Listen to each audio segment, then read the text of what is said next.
And it is time once again for another AEW Dynamite review here on the MrWarrenHayes Show. Hello, everyone. I'm Warren.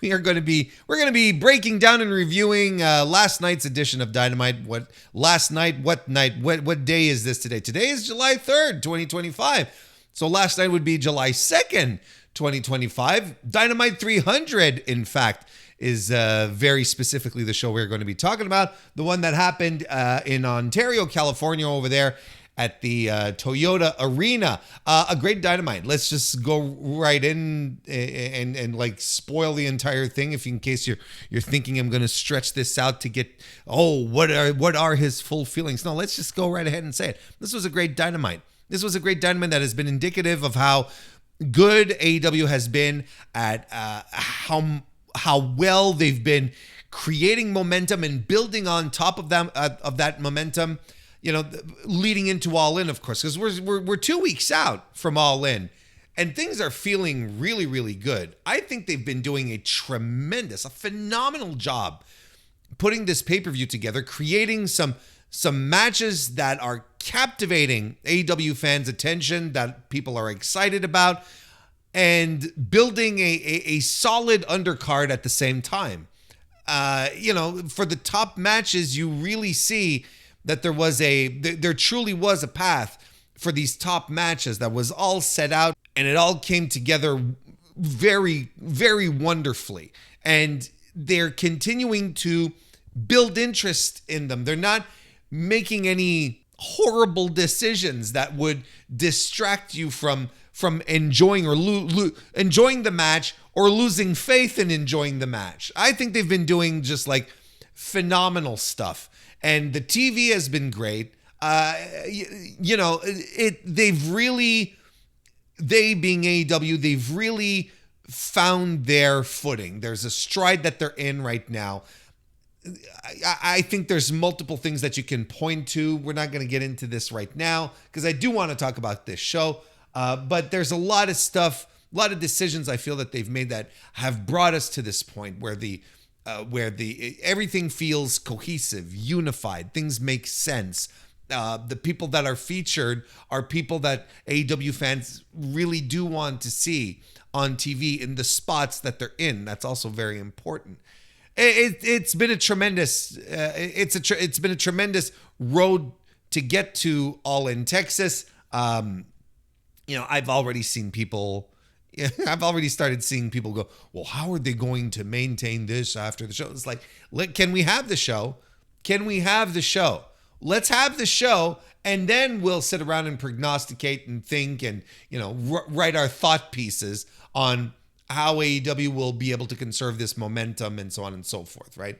I think it's an impertinent approach to doing things, in my opinion, of course. But as it stands, look, let's talk about a little bit about the business aspect of all of this. Where, listen, a good crowd, 5,057 tickets distributed as of last evening, according to WrestleTix. This is not the final count. They being WrestleTix. WrestleTix had put out earlier in the day an updated count, right, which was about at 4,700, right? They had done that earlier in the day, and then later on in the evening or before the show, they released another update where clearly about 320 tickets had been added, something like that. So a big walk-up crowd on the last day. They're putting them over 5,000 for the show, which is great for AEW. Like this is it's been a while since a run-of-the-mill Dynamite. Well, would you call Dynamite 300 run-of-the-mill? Well, you know what I mean. Like just a humdrum TV taping. How about that? I don't know. Again, I hate putting humdrum there, but that's a par for the course TV taping. How about that? Was for on a Wednesday night was able to draw over 5,000 people. That this is making people happy internally. One of the most unheralded stories of the year so far is how AEW is starting to beat its attendance woes because of the multiple decisions that they made to make sure that in regards to live attendance, to make sure that the show still feels hot, even though they're drawing smaller crowds. Moving to smaller venues instead of trying to fill up basketball arenas was, of course, an extremely wise choice. And it did exactly what a lot of us thought it was going to do. Ended up making the smaller venues packed with people, as opposed to having, an 18,000 seat arena filled up like to only a quarter. Like that's disastrous. But you have, a 4,000, 5,600 seat venue that's filled up with AEW fans, that are excited and want to be. It changes the atmosphere, changes the mood, everything. The venue feels packed, so you don't have the impression that you're screaming into a grotto when you're excited. There's people around you. Like, the vibe is different, and then that translates onto television as well. As like, oh, the vibe is really, really hot right now. And look, everything. It's not just the venues. There's some very clear, creative, decisions that were made as well that ended up helping in that regard too. But you can't help but you can't help but see and understand that moving to the smaller venues has been just a plus, an absolute plus. And I mean, their year-to-date average keeps going up every week.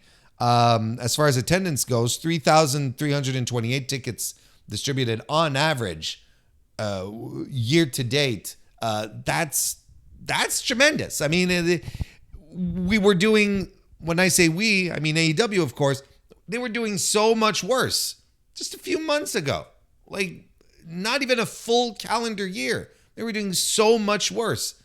And it took some time to rebuild, took some refocus on the vision for AEW, and look at what happens. Look at what happens. It's translating into proper business, good business. Tony Khan putting out numbers this week. He put that out on Twitter on how TV ratings have been improving in the key demos. He's feeling himself again. He's not just sitting back licking his wounds. No, he's starting to puff out his chest. He's starting to buy into it. We've got articles coming out talking about the rise of AEW and how it became successful in such a short amount of time.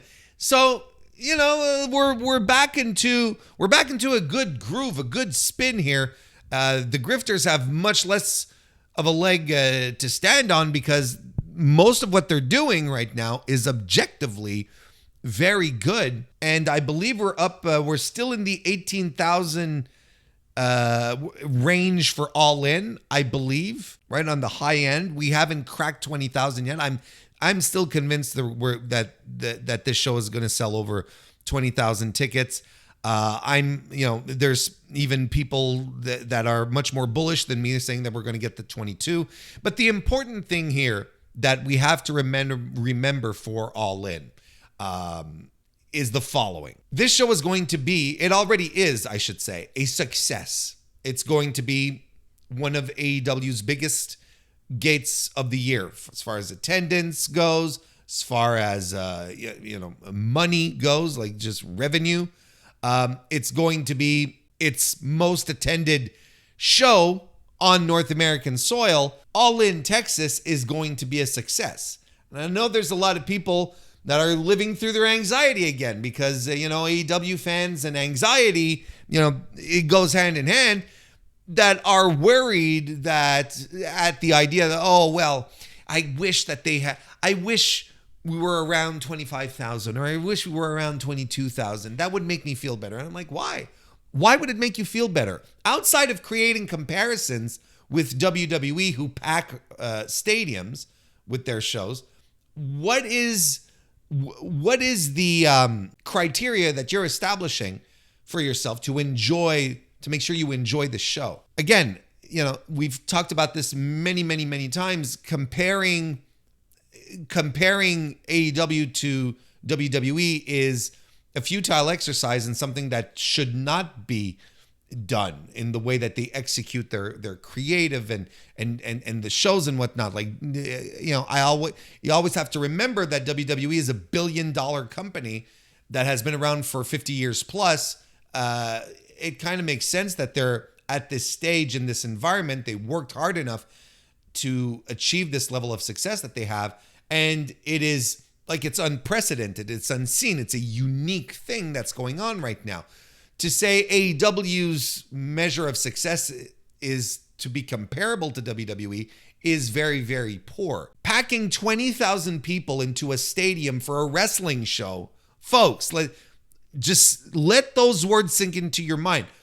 20,000 people into a stadium to watch a wrestling show is bonkers, whether it's WWE who's doing it or not. And now AEW's going to do it. And that's just wild. It is already a success. You should not let that get you down. There's too much to look forward to on this card to let these types of minute details get to you, especially when the show's a success. If we were at 12,000 tickets, maybe we'd be having another conversation. If we were like 2 weeks out and, we had barely made it over 12,000 tickets distributed or sold, then we'd probably be like, this might not be the best. This might not be the best outcome. This kind of looks bad. 20,000, and what is it? The stadium. It seats 35K, something like that. 20,000 in an arena to watch a wrestling show, a stadium, excuse me, is phenomenal. It's huge. And we have to stop pretending that it's I wish it'd be more. Like, for what and why? It's just some arbitrary criteria that you're establishing for yourself. Oh, I wish it was. It's like the grifters will say, if it doesn't sell over 30,000, it's a failure. Like, they did the same thing with Wembley Stadium the first year. Like, it won't crack over 45,000. And, everyone establishes these weird, just these weird throwaway numbers, these echelons that just pop out of nowhere, and they decide to go with it, kind of thing. I'm like, whatever. Don't let that get to you. Let's get into this show instead. Let's start it off with Hangman Adam Page coming to the ring. I didn't notice right out the gate, but of course, social media being what it was, they pointed it out to me later but it turns out that the shirt that Hangman was wearing last night was the shirt that he wore, I believe, on the Go Home show where he put the title on the line against CM Punk all those years ago. It was the exact same shirt. And I'm like, oh, isn't that a coincidence? It must be Providence acting here that, for no apparent reason, Adam Page is wearing the same shirt where he flipped off CM Punk to his face. And then, look, we did get that. We had, and for the first time in a fucking long time, in a very, very long time, there were some CM Punk references in this promo here, where we had the shirt. That was the first one. And then Jon Moxley saying, later on, he was saying, something about, I live for pressure, right? I live for pressure. And he says people that call themselves the best wrestler and says people call themselves the best wrestler in the world. And that's basic bitch shit. So I'm just going to leave it at that. I mean, it certainly does feel like, let's pile up on Punk Week, and that's fine and warranted. But yeah, it had been a while since we'd gotten any reference to Phil Brooks on AEW TV, which I have lauded. I think it was a good thing. Considering the past week that Phil had, I can appreciate that these guys then who absolutely do not like him and who have tried to warn us about CM Punk in the past would come out and just like very nonchalantly drop a couple of CM Punk references. And these are the type of references that if you were not paying attention and if you're not locked in like a total and utter fucking nerd like me, these references would just like fly over your head like 1,000 miles over your head. You just fly right above, not quite understanding what was going on. Hangman wears a shirt, and John Moxley talking about wrestlers who call themselves the best in the world. There's a lot of people who do that, but there's one in particular that makes it his thing, right? If you're into that, if you picked up on that, that's tremendous. And it made me chuckle. It made me chuckle. These were good references. Like they were good references because, they didn't, you didn't have John Moxley turn to the camera and go wink, wink, or wait for the audience to go, whoa. He just continued on with his promo. Hangman didn't come to the ring in the shirt and say something like, well, I've been waiting a while to pull this shirt off. I've just been waiting for to pull this shirt back out. I've been waiting for the perfect opportunity to do it. Yeah, they didn't shove it down your throat. If you were paying attention and if you're locked into this shit, then you're like, I see what's going on here. So, here's the lesson here. Here's the thing that we have to remember is that despite the fact that Hangman and Mox are at odds with each other, they are nonetheless united in their dislike for CM Punk. Anyway, basically Hangman gets into the ring, talks about, of course, being world champion, and then calls out John Moxley, challenges him straight up and says, I challenge you to a Texas death match. Immediately, Moxley's Death Rider music hits and he starts coming in from inside, from the bowels of the arena, essentially. And he cuts a promo where basically he's telling Hangman Page that he doesn't have what it takes to survive Texas Deathmatch. Now, I know a lot of people listened to this and were like, they did one of these and went, what? What's he talking about? What is John Moxley talking about? Of course he knows Hangman has what it takes to survive, to survive Texas Deathmatch. This is dumb.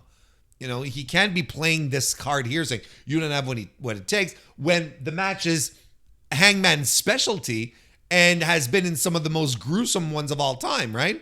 But I think this is just simply John Moxley knowing exactly what he's getting himself into because he refused. Despite saying, Hangman, you don't have what it takes, he shot him down. He said, no, we're not going to wrestle Texas Death. So this was John trying to get into Hangman's head. He was just, being disingenuous. He was trying to come off as a tough guy, but everyone with a fucking brain knows that Hangman Page in a Texas Deathmatch situation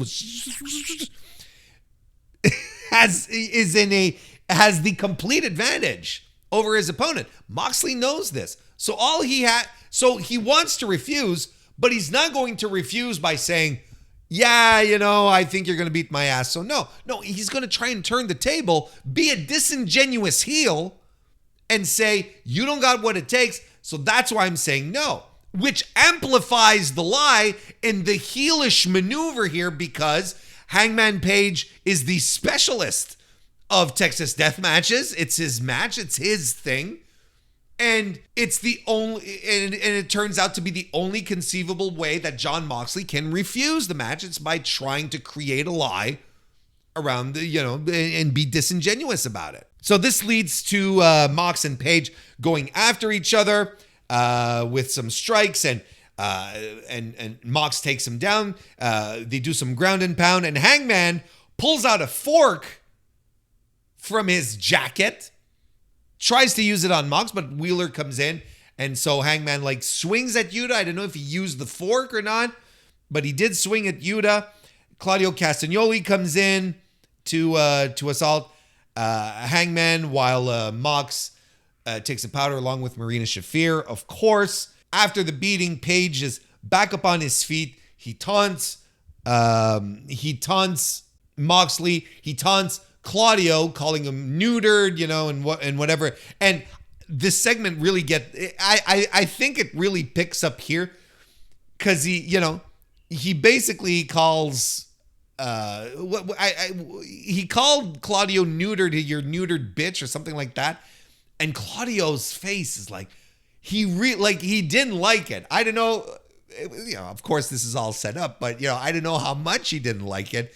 He was he sort of started pacing and had to do something about everything started to feel really gritty and real. Then the Ops show up to block the Death Riders from coming after Hangman again. So Samoa Joe, Katsuyori Shibata, Will Hobbs. And Shafir tries to sneak up on Paige to attack her with the briefcase, but Paige catches the briefcase and, throws her down essentially.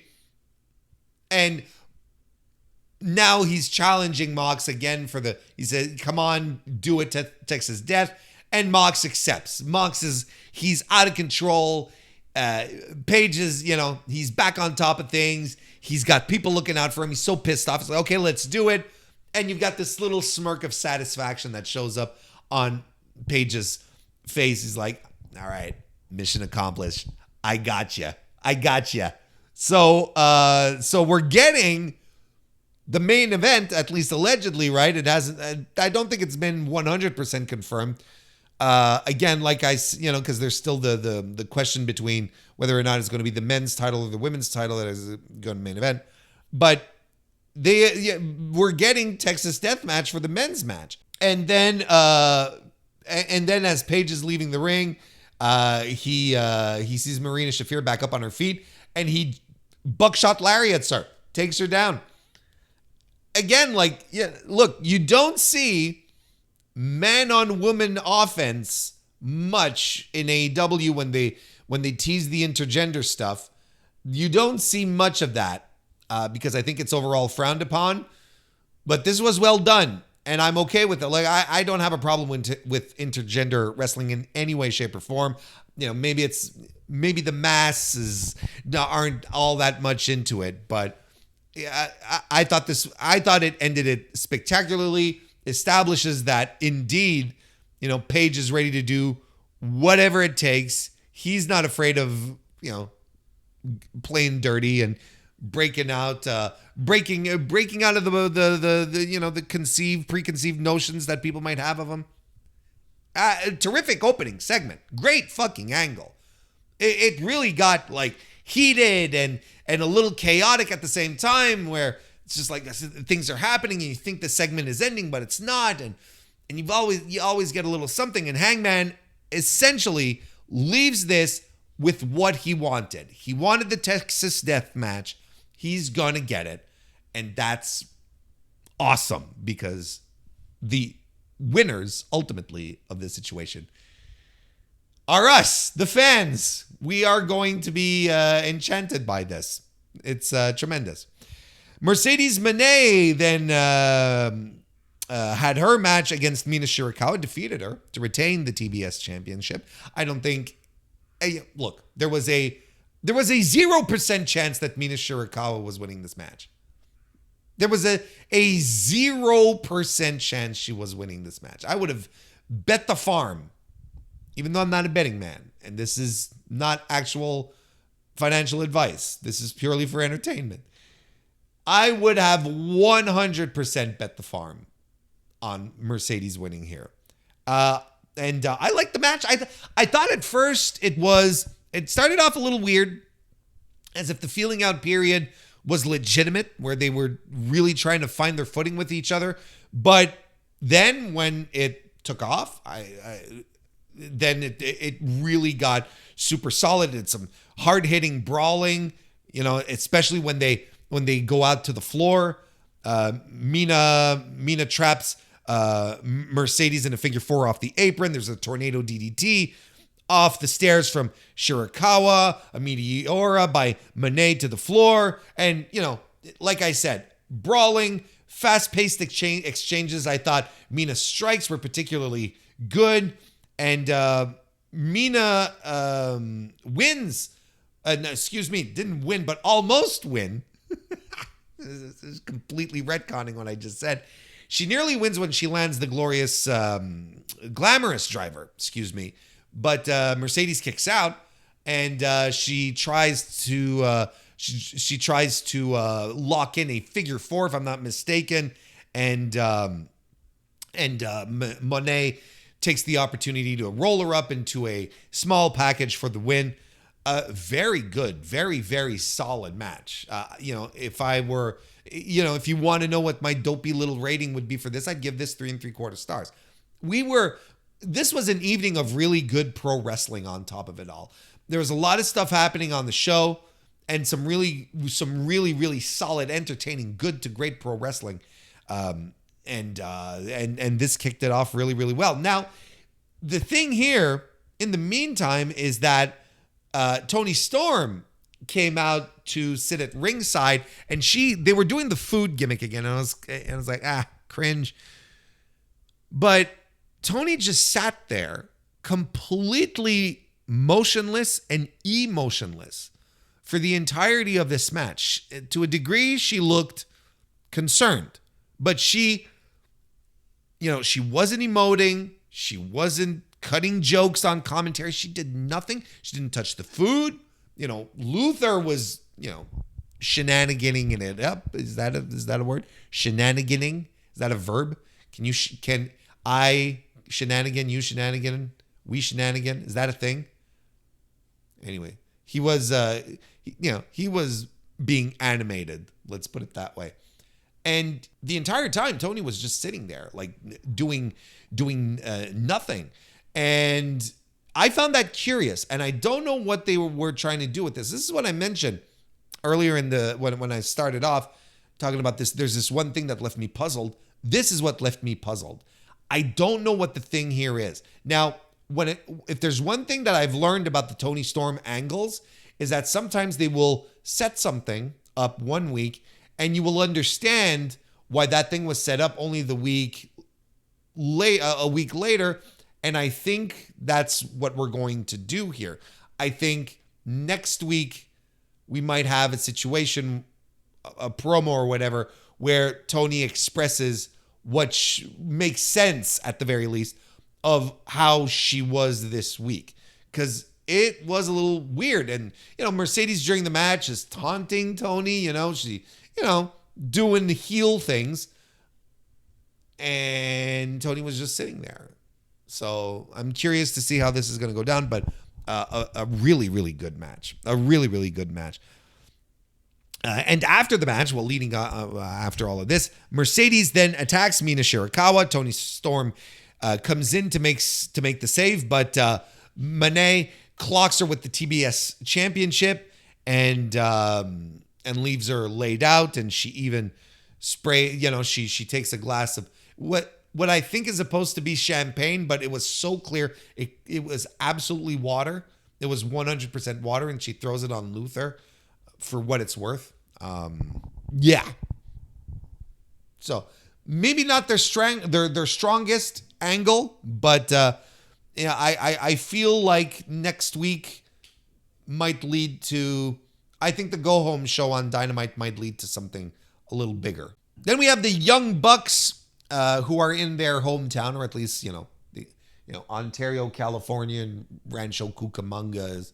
I guess they're all in the same vicinity. I don't know. I don't ask me about that level of geography. I don't have it.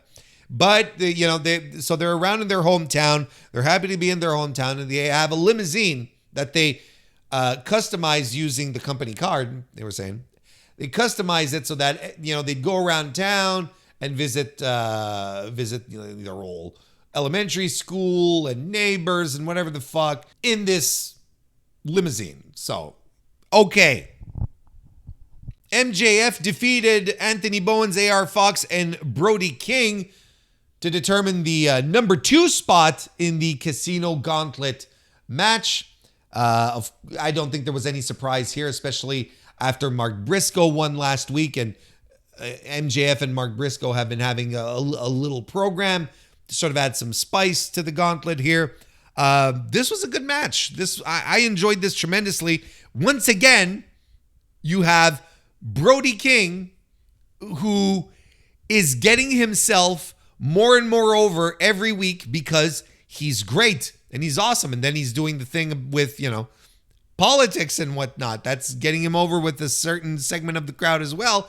So he is really, really getting himself over. And there will be a time where you are going to have to do something with Brody that is not just losing matches all the time. Now, this is a Tony Khan booking rhythm that we have observed in the past, where, a guy that Tony likes and knows that he's going to push, one of the things that he does before the push is have the guy lose matches, or the gal. He did it quite famously with Konosuke Takeshita. He did it with Kyle Fletcher. Is this Brody King situation a lead up to that? I couldn't tell you. I don't know. But I feel putting Brody in a situation where he's challenging for belts and winning them, I think that would get over huge with the AEW audience. I think people would absolutely love that. I'd love it. Brody rules. It'd be and he's been such a trooper. I know it sounds a little condescending, but he's been such a trooper for the company and AEW that, at some point you do want to show some, you do want to show some thanks. And I think Brody has been a net positive in this company ever since he joined on multiple levels. So I don't know why you'd hold back. But look, this was a lot of fun. There was a lot of stuff going on. AR Fox was tremendous in here as well. I thought, is it just me, or did AR Fox feel like he was just a step slow? I'm not saying, he was sluggish and, turtle-like, like a snail or a turtle snail, which would be the slowest animal on earth if you were a turtle snail. But I feel like he was very good. Like he did all of his impressive shit and got people popping, and and that was tremendous. And I thought MJF was fantastic as the heel here, as usual. He gets the win, locking in the salt of the earth on AR Fox after AR Fox does I think it was a 450 splash on Brody King after Brody had just taken out Anthony Bowens. So opportunistic MJF just runs in, grabs AR Fox's arm and locks in the salt of the earth, and AR Fox taps out almost immediately. It was very good. This was a lot of fun. One guy you'll notice that I haven't really said anything about is Anthony Bowens, and that makes me upset because, unless you're new here, you know that I'm a big enjoyer of Anthony Bowens, and I think a push for him was in the cards for a while. I even had devised some plans and whatnot for him to really get over. And he comes back with this gimmick, and I'm excited for the repackage, finally getting rid of the Acclaimed stuff. And it's just not working. We've talked about it before, and we saw more proof that it wasn't working on the show last night when his music started to no reaction at all from the audience. Like, cold. And I still maintain that the Billy Gunn thing is a detriment. It is not a positive. It's not working. And it's unfortunately not working for Anthony Bowens, despite the fact that he is super talented and I believe has a higher ceiling than what he's being pigeoned in right now. Is he a world champion type guy?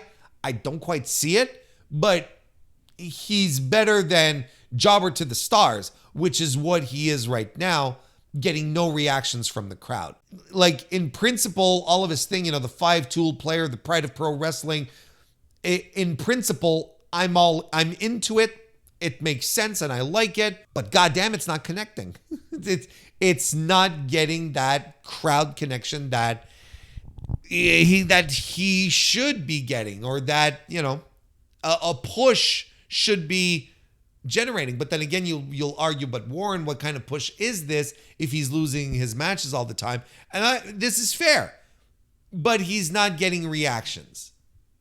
And people are extremely passive in his regard. I think everyone is kind of like, I think the vibe is kind of everyone likes Anthony Bowens and they want to like him more than whatever he's doing right now. I think that's kind of the, I think I might have my finger on the pulse on this one here.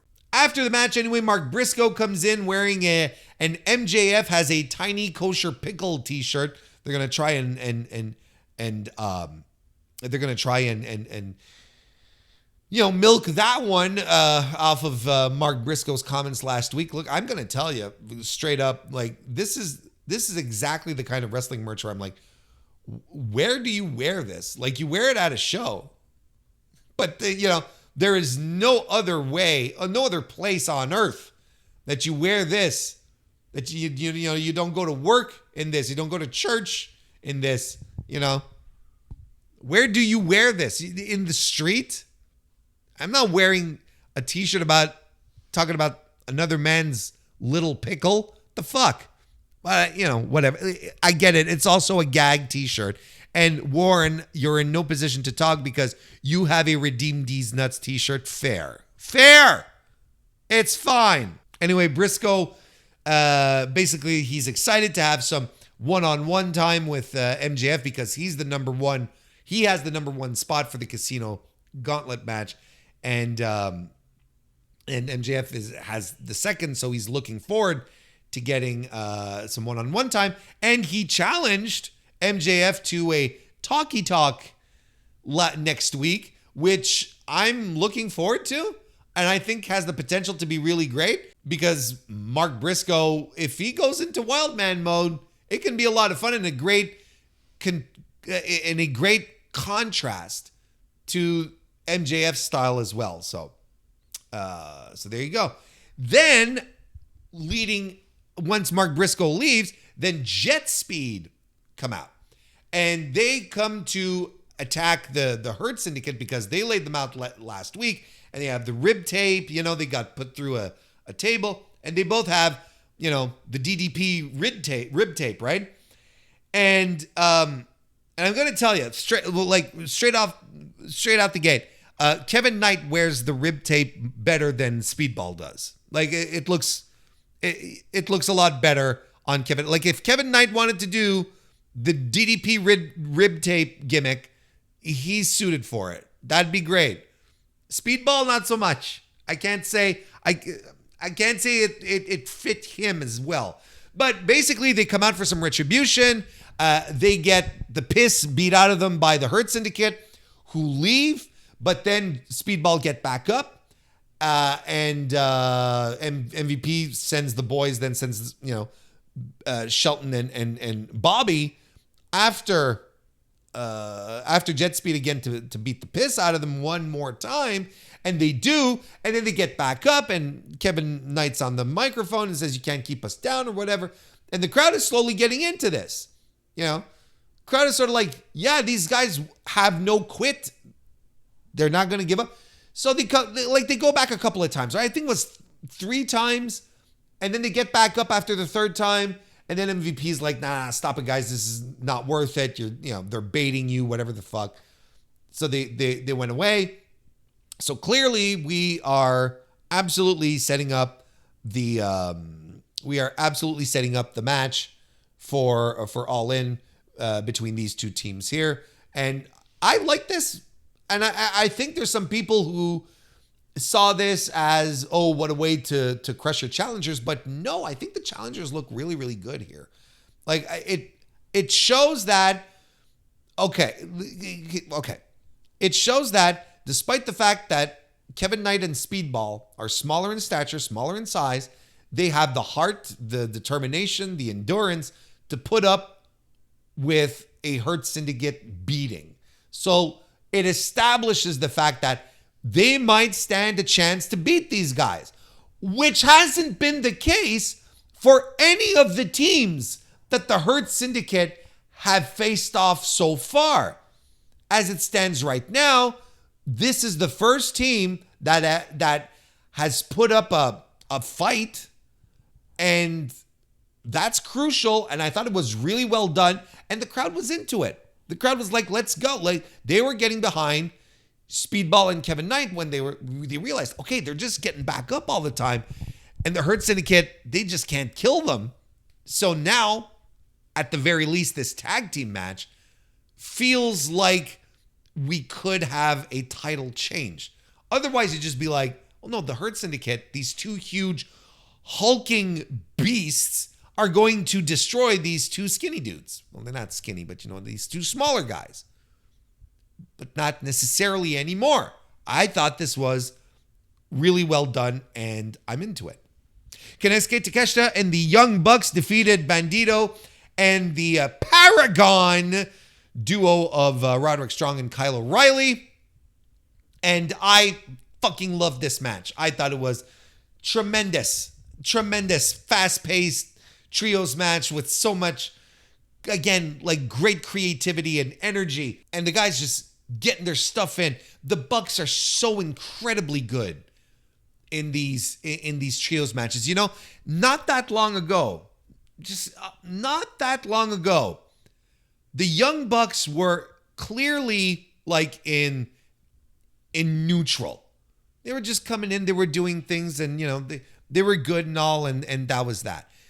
Ever since they came back this year, they have just been phenomenal. They are reminding everyone why they are one of the greatest tag teams of all time. While they are unquestionably the greatest tag team of the 2010s, right? And how their significance cannot be understated. They are so fucking good. And now they're back to doing shit and trying and putting some zest into what they're doing. It truly is tremendous to see. And it boils over into their matches. This trio match, for instance, they were doing triple team moves with Takeshita on top of it all. Just great stuff. Bandito, I think, is getting himself over more and more with every passing week that he shows up on AEW programming. And I think, he was a little wobbly. He was a little wobbly coming back from injury, but I don't know.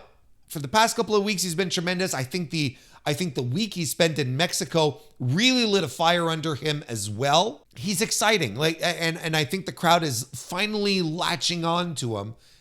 And whatever push that Tony Khan has envisioned for Bandito just might come around, might actually make sense. This was really good. This was so good. A bastard driver, I guess, TK driver. No, what's the other one? The Indie Taker. That's the one they call it, right? The stuffed pile driver. They did the stuffed pile driver, but while Takeshita is holding, I think it's Kyle O'Reilly in the bastard driver position, so they do that. And then Takeshita lifts up Kyle O'Reilly for the Burning Fire for the definitive win, which is normal because they want to establish Takeshita as strong because he's going to be on Supercard of Honor against Bandito. So they had to bring all of that into... they had to bring all of that together. But this is a 4-star match. I love this so much. All the chaos and again, crowd is into it. It's fun. It's dynamic. It's really good. And then in the post-match, Will Ospreay and Swerve Strickland run in to attack the Young Bucks. Because and they're in their gear already because that's leading into their match, which is coming up next. So they attack the Bucks. The Bucks, of course, take a powder. And Swerve reminds them, look, we challenged you guys to a match for your EVP titles and clarified. And he outright said it, this is just to make this clear. We're not wanting to get the EVP titles off of you. He says, I don't trust Will with that kind of power. That was obviously a joke, just a little good-natured ribbing here. But it's basically to take the EVP powers away from the Bucks. And the Bucks were like, no, we're still not doing this. Because they're smart. Because they're like, we're not doing shit if you're not putting anything up. And Will then decides on his own, without conferring with Swerve, because he does go to Swerve before making the announcement. He goes to Swerve and he says, trust me. And Swerve gives him one of these, is like, oh, what are you about to do here, Will? Kind of thing. And Will says, if you guys put up your EVP stuff and if you guys beat us, then we cannot challenge for the world title for a year. Immediately, Swerve loses his shit, which is tremendous because his aspiration is to be world champion. That's what he wants to do. Now, I got to tell you, this is some brilliant, just a brilliant bit of booking here. And I'll try to explain why I think it is as best I can. Everyone seems to be coming around to the fact that next year, when I believe All In allegedly will be going back to Wembley Stadium, that Will Ospreay will be winning the world championship at All In next year. Now, if they do that, I think that means that that means that we've got some long-term booking on our hands here. That means they're already thinking about next year, which is a good sign. And that would be very interesting. Keeping Swerve out of the picture, though, I find that extremely bold.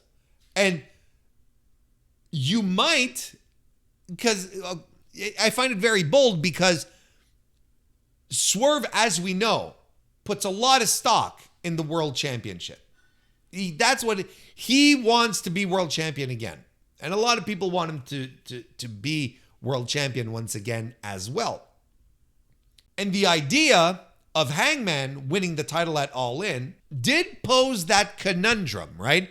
The situation where you're like, well, if we're going to put Swerve in a spot to challenge again, then we're going to have to run another Hangman Swerve match.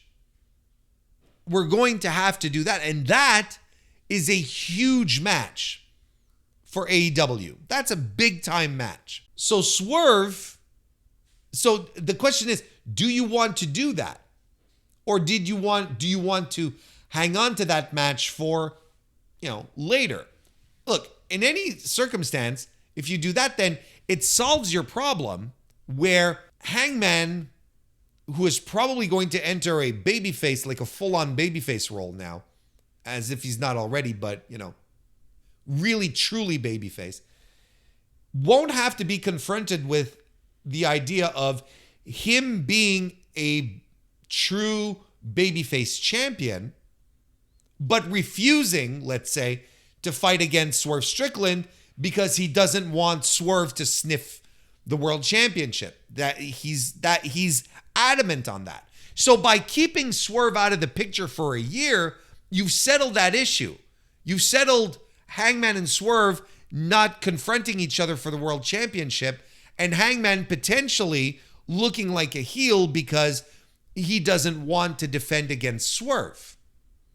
You see what I'm doing here? So you're kind of creating two bits of long-term booking for next year, which could make a lot of sense, especially if your plan next year is for Will Ospreay and Swerve Strickland to main event All In, which you could potentially do. But then again, as I'm saying it, I'm like, that doesn't make sense because one of them would have to win the title, so it doesn't make sense. So it can't even be that.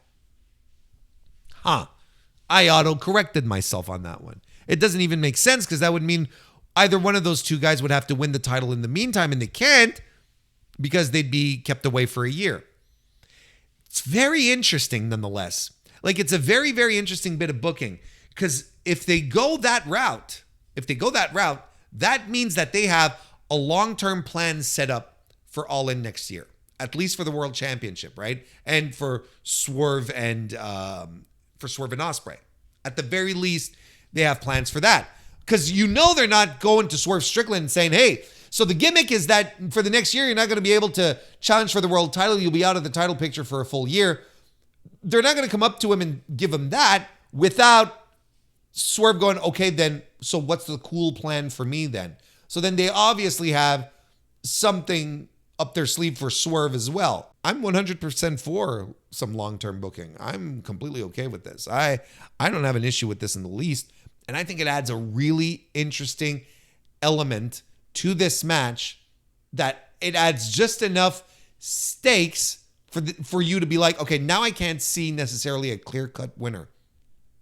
Now it's like I could see the Bucks win. I could see Ospreay and Swerve win. Whereas maybe just a week ago we're like, Swerve and Ospreay are winning, right? But now it's like, are they? There's just enough intrigue around this one, I find, to make this really, really interesting. And and look, and if it's proof that long-term booking exists in AEW, I am doubly all for it. Anyway, this leads to the match where Strickland and Ospreay defeat Dralistico and the Beast Mortos. The LFI guys attack the babyfaces before the bell. But look, this was a good, solid match. I thought was very entertaining. Dralistico actually looked good here, which was terrific. And Beast Mortos did Beast Mortos things. It was a nice little match. And then the match ends with Ospreay doing the Styles Clash and Swerve doing the house call to get the win. Fun match. And, they shake hands after. They're still... See, this is what I like about the relationship between Will and Strickland, how they've built it, because they really do come across as brothers, where it's like they love each other, they stick out for each other, but they can be at odds with each other. Just like any normal human relationship is on top of that. Not just brothers, just people in general. Sometimes you don't see eye to eye perfectly, but it doesn't mean you're suddenly going to become the villain. It doesn't mean someone's going to throw, one guy's going to throw the other guy out of a barbershop window. There's nuance to this. They clearly are on the same side. They love each other, but it's like, man, Will, you went too far again. And maybe this will build up to something down the road. Maybe this will build up to, Swerve, let's say they do lose the match and Swerve builds resentment against Ospreay. Maybe that's how we get a Strickland Ospreay match. I don't know. And then we get the main event where Kazuchika Okada defeated Kota Ibushi to retain the Continental Championship. Don Callis, of course, is on commentary with this. There's also Lance Archer out of ringside. Look, this is another 4-star match for me. This is a great... this was another great TV main event. My main takeaway is the following. After watching... This is the second time now that we've seen Kota Ibushi wrestle in AEW. It is tremendous that I'm watching Kota Ibushi wrestle in 2025 and I'm not feeling sad. And that's the most important part.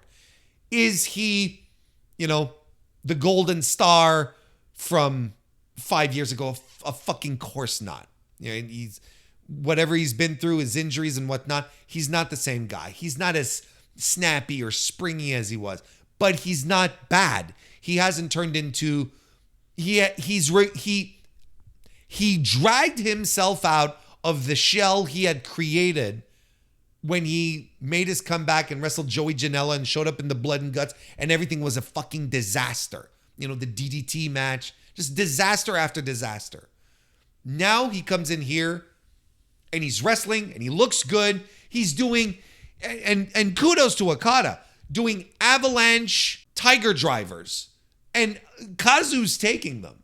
So again, kudos to him, but everything's sort of coming together. A good, solid, fucking good main event. Some good pro wrestling. I'm happy. I'm happy that our boy Ibushi is not completely washed, that he was able to pull himself back up, dust himself off, and have at the very least here some performances that are good. It's not Ibushi of old, and we have to move away from that. Did I see a Kota Ibushi that could suddenly be a main eventer in AEW? No, neither. I think that guy's gone. But, if anything, a redemption arc for Kota Ibushi from whatever the fuck he was doing on his last TV appearances to now is something I can get behind. And I have no issues with how this match went down. It was tremendous. Okada wins with the Rainmaker, of course. And then after the match, the Don Callis family jump in. Rocky Romero is there, along with Lance Archer and Don Callis, and they're beating down on Kota, which brings out Kenny Omega to a tremendous pop. Kenny drives people away.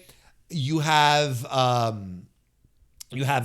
Trent Beretta, who sneaks in from behind with the police baton that they use to, beat the shit out of the diverticulitis, I guess. But Kota Ibushi is what I'm trying to say. Kota Ibushi prevents Trent from attacking him. So and instead Trent gets taken out. And the Golden Lovers hug to the delight of thousands. And, I was like, this is pretty neat. This is nice. And Kenny's checking on him. Are you okay? Are you okay? So, look, this was a really good main event. Good angle. People were excited to see Kenny Omega back. He was stoked. He was excited. You could feel like he had the energy in him. Now we got one more week to push this to the top, their match. I think by now the AEW crowd is invested in this. I think the people who thought that, well, they didn't need to do an angle with Kenny Omega and Kazuchika Okada, because it's the match. It's Kazuchika Okada and Kenny Omega. I think the people who weren't familiar with the matches, it got the reason to get invested into it because of the angle, because of the injury angle and whatnot. I think they did a really good job, again, building this. If I were them, I'd do it again. If I were in their shoes, I'd do that as well. Give a little something for the contemporary crowd who is not as locked in. We've talked about this. Not as locked in into New Japan as AEW fans used to be. I think it's a different crowd. I don't think it's the crowd that people think it once was around the time of the first Forbidden Door and whatnot. I think that crowd is... I wouldn't say it's completely gone, but it's not as prevalent as it once was. So you had to give a little something. You had to make it special for new viewers here instead of just trying to rehash a story from another promotion into your promotion. Okay. I get it to a certain degree, but you also have to add a little spice to it. And I think they were very successful. Look, listen to that pop Kenny got. And if you're fearful about having Kenny wrestle too many matches or do too many physical angles or whatnot on the way too, this was a good way to keep him off TV and make sure that he stays healthy for the big match. I mean, that's also a thing. No, this all works. This was a really good show. I didn't even mention the Superman tie-in, which was hilarious, especially the men's one. Tony and what's her name? I can't remember the actress's name. That was fun. If not a little awkward. But then doing the thing with the guys where you had the baby faces, you had Superman and Kenny Omega on one side, and then you had MJF and Lex Luthor on the other, and they were clearly bonding, which I thought was great.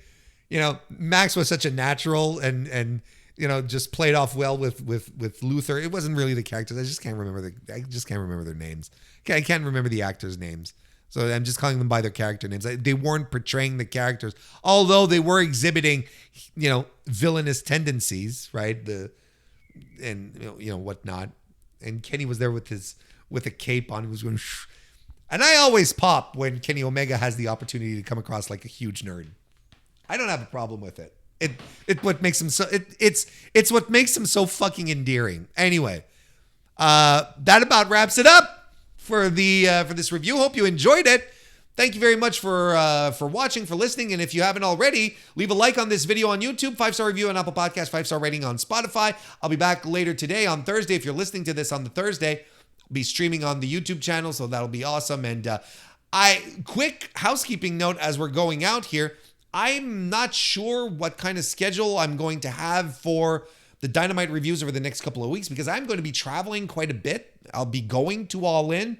And next Thursday, I will be on the road. So, I'll try to hobble something together. No promises. But I'm confident I'll be able to do something. But just keep in mind, maybe the status of the Dynamite review for the next 2 weeks might be a little up in the air. How about that? So, there you go. I'll keep you posted. Follow me on Blue Sky and here as well. Subscribe to the channel. I'll use the community tab to keep you informed, or you can also join the Mr. Warren Hayes Show Discord. I also leave all that kind of news there as well. So there you go. Go watch some Randy Orton and get back to me then. We're done. I'll see you next time.